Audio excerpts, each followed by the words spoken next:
And Michael, last week you were thinking that this would not be the case, that we would not see an invasion, but the tension does seem to keep ratcheting up. Yesterday, President Biden told American citizens in Ukraine that they should leave so they don't get caught in any crossfire. What are you hearing? What's the latest scuttlebutt? Hi, Becky. Well, that's true, but it's also true that President Macron of France is going to Ukraine today. I believe that Chancellor Scholz, I believe, is going next week. So there still is a certain amount of a business as usual attitude. I have a number of colleagues who have just been or still thinking of going.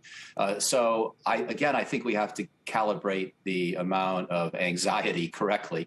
I think the anxiety is itself Vladimir Putin's goal. My best guess is still that he's not going to invade because the enormous cost that would ensue would dominate the rest of his presidency in Russia. And I don't think you could ever imagine a normal relationship between Russia and the West. I think we'll try to get ourselves off Russian oil and gas, even if it takes 5 years, were he to do that. So I still think he's playing a psychological game, and he wants to change the fundamental conversation about the future of European security and make sure we don't ever bring Ukraine into NATO. But we'll see. My best guess is that there's still going to be a fair amount of business as usual these next few days and weeks, even as President Biden's calling for other people to leave Ukraine. How do you think he's doing just in terms of getting the diplomatic pressure that he wants to make sure that that Ukraine is never added to any sort of NATO alliance?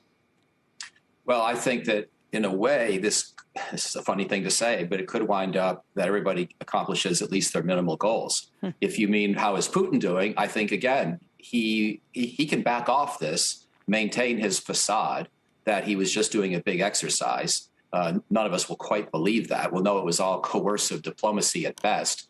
But he can, if he doesn't invade, everybody's going to breathe a huge sigh of relief. And so we can sort of go back to ongoing commerce with Russia, which, by the way, we've continued in many ways.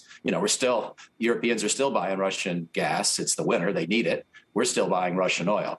If what you mean is President Biden, well, I think, again, if war is averted and his threat of sanctions combined with our allies' threats is part of the reason why we managed to persuade Putin not to do this, it'll be a feather in Biden's cap. So I'm hoping that this is win-win, but we'll have to see. Is Germany actually committed to shutting down the Nord Stream pipeline if Russia does invade? Whether Chancellor Scholz knows it or not, I can't see how you could keep buying gas from Russia if we see the kind of aggression in Europe that we haven't seen since World War II.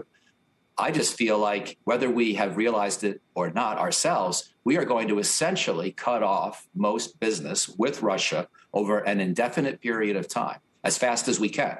Now, Europeans still need Russian oil and gas, and so it's going to take a while.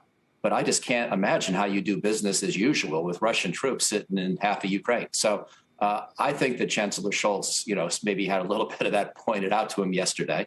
And yes, I do think he means it. I think in fact, it's going to go well beyond just, preventing Nord Stream 2 from operating. It doesn't even operate now, as you know. So that's just preventing a future source of revenue for Russia. I think we're going to work to scale back existing revenue if Putin invades, which is part of why I think he won't invade, because I think he realizes that.